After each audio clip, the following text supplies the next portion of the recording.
విద్యుత్ ఛార్జీలపై ఉక్కుపాదం మోపిన వైఎస్ఆర్సీపీ నాయకులు మనిషికి గాలి, నీరు ఎంత ముఖ్యమో విద్యుత్ కూడా అంత ముఖ్యమని మాజీ ఎమ్మెల్యే కాటసాని రామిరెడ్డి అన్నారు.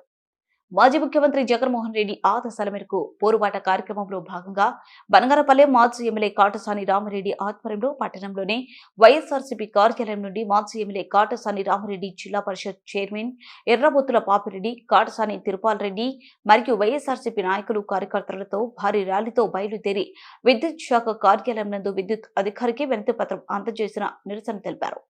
ఈ సందర్భంగా వారు మాట్లాడుతూ, కూటమి ప్రభుత్వం ఏర్పడ్డ తర్వాత ప్రజలు సంతోషంగా లేరని, ఇచ్చిన ఏ హామీని నిలబెట్టుకోలేని ప్రభుత్వం కూటమి ప్రభుత్వమని, మాటలే ప్రభుత్వమే కానీ చేతుల ప్రభుత్వం కాదని, విద్యుత్ ఛార్జీలు ఏదైతే పెంచారో అవి తక్షణమే తగ్గించాలని, లేని పక్షంలో వైఎస్ఆర్సీపీ ఆధ్వర్యంలో తగ్గించే వరకు పోరాటం ఆగదని అన్నారు.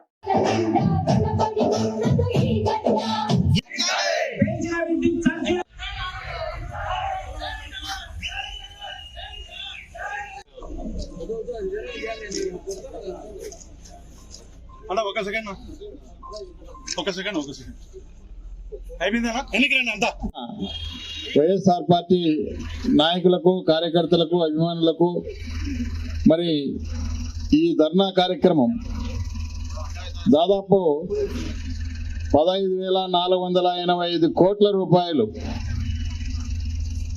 ఈ యొక్క కూటమి ప్రభుత్వం వచ్చిన తర్వాత ఈ యొక్క ఎలక్ట్రికల్ ఛార్జెస్, కరెంట్ ఛార్జెస్ పెంచబోతా ఉన్నారు. ఇప్పటికే దాదాపు 6,000 కోట్లు ఇప్పటికే పెంచడం జరిగింది. త్వరలోనే ఇంకా 9,000 కోట్లు కూడా పెంచబోతా ఉన్నారు. కాబట్టి మరి ఈ యొక్క పెంచిన ఛార్జీలకు నిరసనగా మన ప్రియతమ నాయకుడు వైఎస్ జగన్మోహన్ రెడ్డి గారు ఇచ్చిన ఆదేశాల మేరకు ఈరోజు రాష్ట్ర వ్యాప్తంగా ప్రతి నియోజకవర్గంలో కూడా ఈ యొక్క ఎలక్ట్రికల్ ఏడీ కార్యాలయాలు కానీ, ఏఈ కార్యాలయాల దగ్గర ప్రతి ఒక్కరు కూడా ధర్నా కార్యక్రమం చేసి ప్రజల యొక్క నిరసన తెలియజేయాలని మరి పిలుపు ఇవ్వడంతో ఈరోజు ఈ కార్యక్రమాన్ని కూడా మనం రూపొందించుకున్నాం. మరి అదేవిధంగా ఈరోజు తెలుసు, మానవునికి గాలి, నీరు, ఆహారం ఎంత ముఖ్యమో కరెంటు కూడా అంత ముఖ్యం. ఈరోజు గాలి లేకపోయినా బతకలేము, నీరు లేకపోయినా బతకలేము, ఆహారం లేకపోయినా బతకలేము. ఆఖరికి ఈరోజు విద్యుత్ లేకుంటే కూడా మరి కనీసం ఉండే పరిస్థితి కూడా లేదు. మరి అటువంటి విద్యుత్ ఛార్జీలు కూడా ఈరోజు మళ్ళీ పెంచబోతా ఉన్నారు. మరి ఎందుకు పెంచుతా ఉన్నారంటే గత ప్రభుత్వం అని చెప్పడం జరుగుతూ ఉంది. ఏం చేసిందయ్యా గత ప్రభుత్వం? ఆనాడు సిగ్గితో ఒప్పందం కొట్టుకొని ₹2.49 జగన్మోహన్ రెడ్డి గారు ఆదానితో ఒప్పందం కుదుర్చుకొని కూడా తక్కువ రేటుతో విద్యుత్ కొనుగోలు చేయడం జరిగింది. మరి ఈరోజు మళ్ళీ మీరు పెంచుతా ఉన్నారు, పెడుతున్నామని చెప్పి పోలీసులు భావిస్తూ వారు ఎంతో గత చరిత్ర చూసుకోవాలి రామిరెడ్డి గారిది. ఎందుకు రామిరెడ్డి గారు ప్రశాంతంగా బనగానపల్లి ఉండాలని ఒక నిర్ణయం తీసుకున్నారో పోలీసు వారు బాగా గమనించాలి.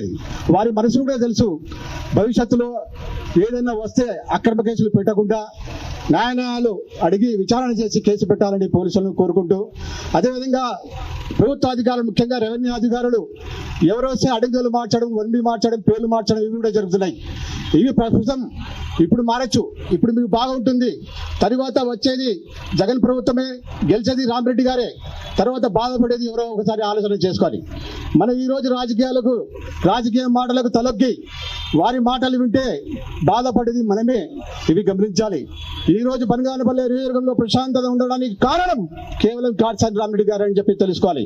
ఎందుకంటే గతంలో అన్ని చూస్తున్నాం, రామిరెడ్డి గారు ఏమి చేయడం లేదని చెప్పి ప్రశ్న మన వాళ్ళు అంటున్నారు. అది తప్పైతుంది, మంచి గెలుస్తుంది ఇప్పుడు. కాబట్టి ఈ జగనన్న అభిమానులకు అక్రమ కేసులు పెట్టి జైళ్లకు పంపిస్తున్న కాటసాని రామిరెడ్డి గారి నాయకత్వం కోసము ఊపిరి ఉన్నంత వరకు కాటసాని రామిరెడ్డి గారి కోసము అహర్నిశాలు పాటు పడతామని చెప్పి కాటసాని రామిరెడ్డి గారి సైన్యానికి, ఇక్కడికి వచ్చిన పత్రికా విలేకరులకు ప్రతి ఒక్కరికి పేరు పేరు అస్సలాము అలైకుం వరహమతుల్లాహి వబరకాతు. మీరు గతంలో చూశారు, జగన్మోహన్ రెడ్డి గారు ముఖ్యమంత్రిగా ఉన్నప్పుడు ఇచ్చిన మాట తప్పకుండా విశ్వసనీయతో 98% హామీలను నెరవేర్చిన ఘనత వైఎస్ జగన్మోహన్ రెడ్డి గారిది. అదే కాకుండా మతం చూడకుండా, కులం చూడకుండా, పార్టీ చూడకుండా, వర్గాలు చూడకుండా ప్రతి ఒక్కరికి సంక్షేమ పథకాలు అందించి రాష్ట్ర చరిత్రలో ఎప్పుడూ లేనట్లు 2,84,000 కోట్ల రూపాయలతో అంత ఆనందంగా ఉన్నారు. ఓడిపోయిన బాధ కంటే మీ ఆనందం చూస్తుంటే నాకు గెలుపు బాధ కనిపిస్తుంది. గెలుపునే ఎక్కువ కనిపిస్తుంది.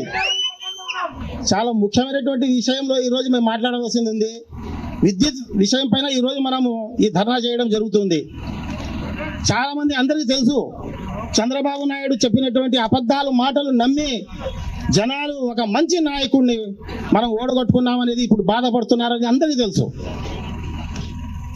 మనం జగన్మోహన్ రెడ్డి గారికి ఇచ్చినటువంటి సమయం కేవలం 3 సంవత్సరాలు మాత్రమే. చాలా మంది 5 సంవత్సరాలు అనుకుంటున్నారు, కానీ 2 సంవత్సరాలు కరోనాలో వెళ్ళిపోయింది. ఆయన చెప్పినటువంటి ప్రతి వాగ్దానాన్ని పూర్తి చేసినటువంటి గొప్ప నాయకుడు ప్రపంచంలో ఎక్కడ ఉన్నాడంటే